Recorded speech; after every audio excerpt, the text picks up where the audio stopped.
Estamos en Nueva Argentina, análisis político desde nuestro interés nacional. Si no lo hiciste aún, suscríbete a este canal, activa la campanita también para seguirnos y también tenés las redes sociales donde estamos publicando noticias y los podcasts. Si querés ayudarnos a seguir generando sentido común, entra al link de Patreon que te vamos a dejar en la descripción.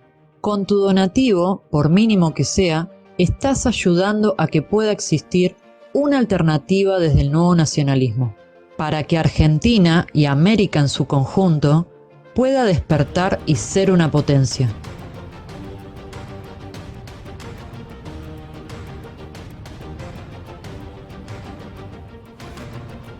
Estamos nuevamente en este con Javier Villamor, periodista y comunicador español que es especializado en el ámbito internacional y también es analista político. Gracias por estar nuevamente, Javier.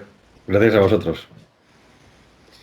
Javier, la nueva derecha, digamos, como paradigma más o menos, por ponerle un rótulo común, digamos, del que todos más o menos sabemos de qué hablamos, parece haber visto la necesidad de reivindicar y reconstruir el Estado-Nación y, sobre todo, la defensa de las identidades nacionales, proteger nuestras costumbres y tradiciones. Frente a un modelo progre que busca la dictadura de lo igual, a nivel global, por supuesto, sin sexos ni identidades nacionales. ¿Cuál crees vos que tendría que ser el camino de esta nueva derecha y contra qué se enfrenta? A bote pronto el camino yo creo que es fácil y es justo todo lo contrario a lo que nos están intentando imponer, ¿no? Es decir, a día de hoy la contracultura viene a ser tener hijos, tener una familia, ir a la iglesia o cualquiera que cada uno tenga su religión. Y con esto quiero decir no por la fe en sí, sino por lo que representa tener un sistema de fe, un sistema de creencias, ¿no? Saber que hay un límite, que hay alguien superior, que no somos los reyes del mundo, o sea, somos los reyes del mundo en esta tierra, pero no en otros sitios, y que por lo tanto siempre hay alguien a quien un ejemplo de excelencia al que ir, ¿no? Es decir, no conformarnos con lo que somos, sino siempre intentar mejorar, tener un cierto punto casi un cierto punto de vista casi como caballero medieval hidalgo, ¿no? Un poco como un Don Quijote. Alguien con valores, alguien con un sistema de creencias férreo, que es capaz de llevar a cabo y de sacrificarse muchas veces en un plano personal, no solo por los demás, sino además por unas ideas que están por encima de sus mismas capacidades, ¿no?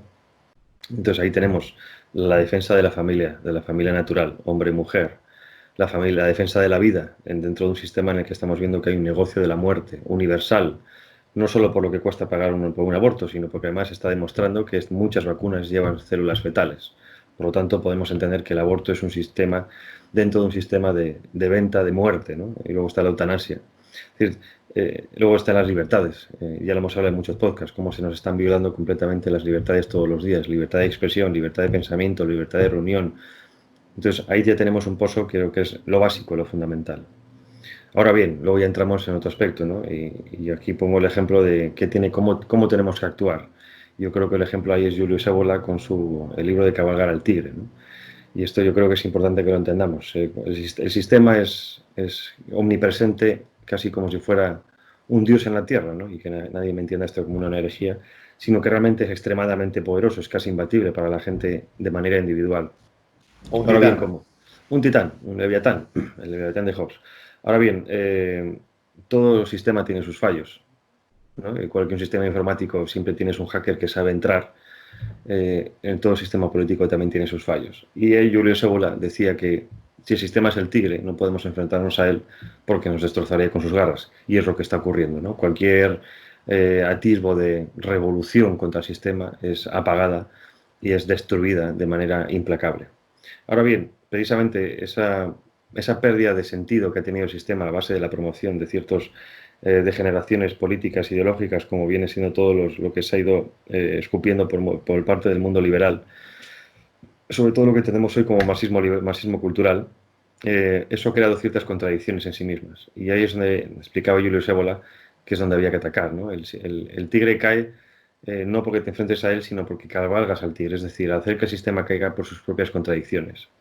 Y lo estamos viendo. La misma ideología de género está llena de contradicciones que no se sostienen por ningún lado. Las mismas reivindicaciones del lobby LGTB no se sostienen. Y aquí quiere diferenciar el respeto a una persona con sus creencias y sus gustos sexuales a lo que significa el lobby, que es una mafia absoluta política que intenta imponer su visión al resto de los demás. Lo mismo con el lobby feminista, ¿no? No es lo mismo una mujer que abogue por sus derechos iguales con el hombre a lo que estamos viendo hoy en día. Entonces, esta perversión de las ideas, este envenenamiento de la mente, ha mostrado que hay un camino, que simplemente poniéndote férreo, plantándote y diciendo de aquí no pasas, que sea lo que se trata de dar la batalla cultural, se ha demostrado completamente efectiva. Eso que la derecha o la derecha liberal o la supuesta centro derecha no ha hecho durante décadas, y ha resultado ser lo más efectivo, que es dar la cara y rebatir a los postulados de esta gente. Entonces, de la nueva derecha yo creo que tiene mucho recorrido en los próximos años, primero, por un auge de estas políticas de género, estas políticas izquierdistas, liberales, eh, que cada vez se están yendo más de madre y que cada vez tienen menos sentido. Y por eso se lo están imponiendo a nivel legislativo, ¿no? Es decir, lo bueno, lo natural, no hace falta defenderlo con leyes, se defiende por sí mismo. Solo la perversión hay que defenderla con leyes, y es lo que estamos viendo hoy en día, ¿no? Después, por otro lado, tenemos simplemente la defensa del obrero nacional, frente a la inmigración masiva o a la importación de personas de otras culturas, de otras religiones, de otras cosmovisiones, que son fagocitadas y llevadas, importadas a nuestros países, ¿no? Quizá todavía en Argentina no tengáis ese problema, pero sí lo estamos viendo en Europa, ¿no? La nueva derecha tiene mucho recorrido con la lucha contra la inmigración ilegal y contra los inmigrantes que no respeten los valores de los países que son los que los acogen, ¿no? Yo soy una persona que cree que la inmigración siempre puede ser positiva, pero siempre y cuando esa persona vaya a un país a integrarse a hacerlo más grande. ¿Qué es el problema que estamos viendo? Muchos inmigrantes llegan en tales números que no les hace falta integrarse porque están creando guetos culturales en los países a los que llegan. En España, por ejemplo, llegan cada año 200.000 inmigrantes. Eso es una población como mi ciudad natal, como Santander. Que alguien me diga qué sistema es capaz de absorber una ciudad anual con pleno empleo, o sea, para integrarlo en un sistema de empleo, un sistema económico, un sistema político, un sistema educativo. Eso es imposible. Y eso llevamos haciéndolo en Europa décadas. Son políticas suicidas. Cuando un país como por ejemplo Hungría cierra fronteras y dice por aquí no pasan, automáticamente se le tacha de racista, xenófobo, ese tipo de palabras tabú para cerrar los debates, ¿no? Pero tienen toda la lógica, porque si tú quieres dar un futuro a tu nación, tienes que proteger tus fronteras. Y ahí es donde la nueva derecha tiene mucho recorrido. La gente entiende la presidencia de cualquier país como si fuera un presidente del mundo, un presidente universal, como se ha entendido siempre Estados Unidos. Y no. Un presidente tiene que trabajar por y para los intereses de su país, no para los otros. Y estamos viendo que todos los políticos de izquierda y de centro derecha han ido trabajando para los intereses de otros. Entonces, una nueva derecha que sepa comunicar bien, porque yo creo que aquí también es lo importante. Hay una gran falla en la comunicación, en cómo presentar los mensajes, porque muchas veces caemos en la trampa de aceptar el lenguaje, la narrativa del adversario. Y sabemos que cuando tú compras esa narrativa estás muerto porque el tonto gana en su terreno, ¿no? Si tienes que bajar a la arena a pegarte con alguien que está acostumbrado a esa arena, obviamente tú estás en desventaja. Entonces hay que defender sin tapujos lo que he dicho antes, ¿no? La familia, la defensa de la vida, las libertades. Porque es que los otros defienden absolutamente lo contrario. Entonces han dejado un pozo tan fácil, tan sencillo, que no hace falta irse a planteamientos extraños ni radicales más allá de la radicalidad de lo natural. Y yo creo que ahí es donde puede haber mucho en los próximos años. Y además así lo deseo. El problema también es que el sistema sabe usar sus cartas, ¿no? Y sabemos, y como periodista reconozco que es muy complicado romper el techo de cristal de los medios de comunicación, porque mucha gente se informa a través de ellos. Y es muy difícil quitarse las etiquetas, ¿no? Yo oficialmente en España soy, para la izquierda soy fascista, neonazi, ultracatólico, paramilitar, xenófobo, machista, racista, en fin, ya no sé ni cuántas etiquetas tengo. Eso a la larga también es un problema suyo, porque es como el cuento del lobo, ¿no? Que vienen los fachas, que vienen los fachas. Quizá cuando vengan de verdad los fachas ya la gente no sepa ni quiénes son y no se den cuenta, ¿no? Entonces la nueva derecha por ahí tiene mucho camino porque se lo han dejado completamente. O sea, es que el centro derecha se ha ido hacia la centro izquierda y cualquier partido que hable de fe, nación, cultura propia, lo tiene ganado. La verdad es que creo que es más fácil de lo que pensamos. Solo hace falta ponerse a trabajar, que eso quizás sea lo más complicado, ¿no? Finalmente, Javier, me gustaría mencionar, hablando de nueva derecha, tanto como si hablamos de nuevo nacionalismo, pareciera y quisiera saber si opinas lo mismo, el futuro de estas ideas y de poner primero, ¿sí?, a la nación, aceptando las diferencias de las personas, ¿sí? O sea, nosotros en ese aspecto creo que nos diferenciamos de las izquierdas porque no buscamos una dictadura de lo igual. No, aceptamos las diferencias, las riquezas de la otra persona, así como de las otras naciones. Pareciera que tendríamos que avanzar a eso, ¿sí? Dejar en libertad a las personas, que las naciones, los estados, si se quiere, empiecen a preocuparse de lo más importante, que para mí serían dos cosas. Uno, brindarle trabajo al ciudadano. El ciudadano tiene que tener trabajo, en vez de estar todo el tiempo pensando de cómo le lavamos la cabeza al ciudadano a costa de generar miseria y hambre. Y dos, ¿sí?, promover y fortalecer todo aquello que une. O sea, uno puede, para mí por lo menos, uno puede si quiere ser ateo, la religión que quiera, pero eso no significa que si uno está en X nación, tiene que respetar si la religión de esa nación, la cultura de esa nación, las tradiciones, aunque no las comparta, pero por entendiendo lejos de sí mismo, ya que voy a utilizar el lenguaje a la izquierda, aceptando que el otro, que los otros, la mayoría, fomenta esta la unión. O sea, pareciera que esto, no sé si lo compartís, es el futuro de estos nuevos nacionalismos, estas nuevas derechas, generar unión de las diferencias, pero brindándole trabajo, si se quiere, al ciudadano. Es que así es, lo has clavado. El- la izquierda, el problema es que ha perdido el norte. Y además ha perdido el norte de sí misma, ya no el norte general, sino incluso a sí misma, ¿no? Y la izquierda, por definición, siempre ha sido revolucionaria y, por lo tanto, totalitaria. Esto hay que entenderlo muy claro. Que la gente no piense que la izquierda es amor y paz, porque es justo lo contrario, ¿no?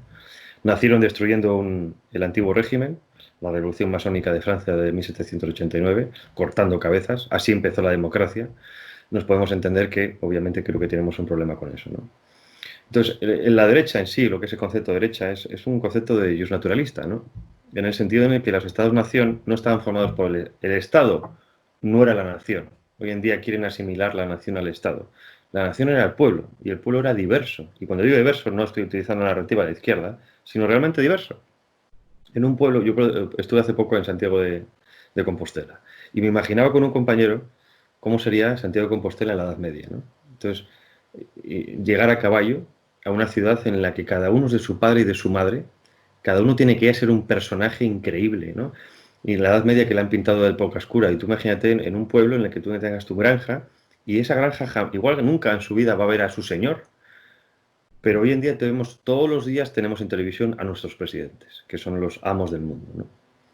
Entonces, eso obviamente genera una homogeneidad de pensamiento, una homogeneidad de comportamiento también. Y entonces la derecha, como tú decías, tiene que abogar por el respeto a la diversidad dentro de un orden.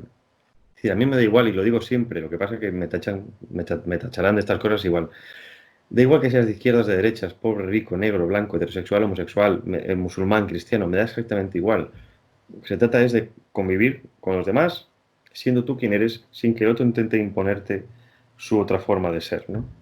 Como tú decías, obviamente tiene que haber un respeto, y eso significa que más o menos la gente comparta ciertos valores, pero yo creo que no hay nada más racista que el antirracista en el sentido de intentar crear la humanidad única global. Si algo era precioso o si algo era lo más valorable del mundo en los últimos siglos, es que prácticamente en 100 kilómetros el ser humano era completamente diferente, ¿no?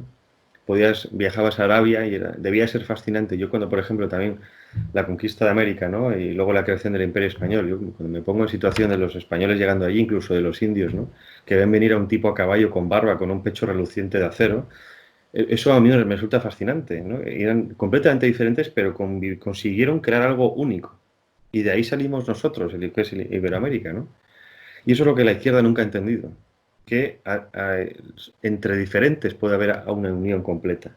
Y de hecho es la mejor armonía de todas. Porque cuando tú estás eliminando, como estoy diciendo, imponiendo la extrema igualdad, ahí lo que vas a hacer es que nadie pueda sacar lo mejor de sí mismo. Y lo estamos viendo, por ejemplo, en el sistema educativo. Ya no se busca la excelencia, se busca rebajar el sistema educativo, el nivel, para que nadie pueda quedar por abajo. Entonces, por lo tanto, nadie tiene que destacar, ¿no? Es como una caja de cangrejos. Cuando uno intenta salir, el resto le tira para abajo. Y eso estamos creando, obviamente, una sociedad estúpida, una sociedad sin futuro, porque necesitamos a personas excelentes. Necesitamos que la excelencia se vea, que los líderes lideren realmente como son y como quieran ser, ¿no? Personalidades como Julio César, como no sé, todos los emperadores romanos, yo también me lo imagino, ¿no? En su época Julio César andando 70 kilómetros con sus tropas y después a caballo y yendo el primero en combate. Eso se ha perdido, esa conexión entre lo mágico, ¿no? Entre el universo, el ser humano, la pertenencia a algo mucho más allá de un sistema de producción, capitalista, marxista, obviamente. Eso se ha perdido. Yo creo que en esa retórica romántica tenemos mucho futuro. Yo creo que es importante inculcar eso a las nuevas generaciones. Darles a entender que no, el mundo no es el móvil, no es el ordenador, que si miras a las estrellas te das cuenta de que eres nada, pero que eres un semidios de alguna manera, ¿no? Y que si tú quieres puedes llevar a cabo mucho más de lo que te planteas. Ahí yo creo que es importante entender eso porque ahí es donde volveremos a conectar con esa tradición, con esa forma de entender al ser humano como un igual, pero diferente, ¿no? Una fascinación. Yo creo que la palabra es necesitamos volver a fascinarnos por el contrario, por el otro, ¿no? Volver a sentir a Dios en la otra persona, no alguien que es digno de ser aplastado porque no coincide en mi pensamiento progresista bien pensante y tiene que ser apartado de esta sociedad e encarcelado, ¿no? Yo creo que ahí la derecha es donde más se ha demostrado viable, ¿no? En el respeto a la diversidad, pero con un orden. Eso es justamente, Javier, es muy interesante lo último que dijiste, porque es recuperar lo que sería la raíz occidental. Parecía que esta nueva derecha lo que se propone, en el fondo, en cualquiera sea de los países que se trate, recuperar esa raíz occidental, esa capacidad de mirar al cielo, el asombro, que el asombro significa salir de la sombra, fíjate. Y cómo eso nos tiene que servir a nosotros de clave, como diría alguien que conocí. Se trata de que nos reconozcamos como occidentales y digamos, este es igual que yo, de otra manera. Así que en Sí. eso estamos. Hice una entrevista hace unos años a un catedrático de historia de Iberoamérica, Mario Hernández Peces Barba. Un magnífico personaje de estos que ya no existen, ¿no? Gente que te sabe hablar de la historia de Inglaterra de memoria y te sabe hablar de citar todas las tribus precolombinas y, en fin, de estos cerebros que ya creo que nunca volveremos a repetir, ¿no? Y él decía la frase de es Roma y la nada, ¿no? Es lo que es el mundo clásico. Y otro que es Sánchez Dragó, un gran periodista también español, siempre decía que después de Grecia no se ha inventado nada nuevo. Y yo creo que la vuelta a los clásicos, ¿no? A su comunión entre humano y naturaleza, es lo que necesitamos volver para no ser esclavos de este sistema totalitario al que nos quieren llevar y que estamos a un plique de que se implante el campo de concentración tecnológico. Diremos que no. Es- de eso se trata, Javier. Así que te agradecemos mucho por estar nuevamente en este podcast. Ha sido muy interesante todos, así que esperamos contar con vos para algunos futuros más. A vosotros cuando queráis, un placer. Un placer, Javier. Nos vemos. Chao, gente.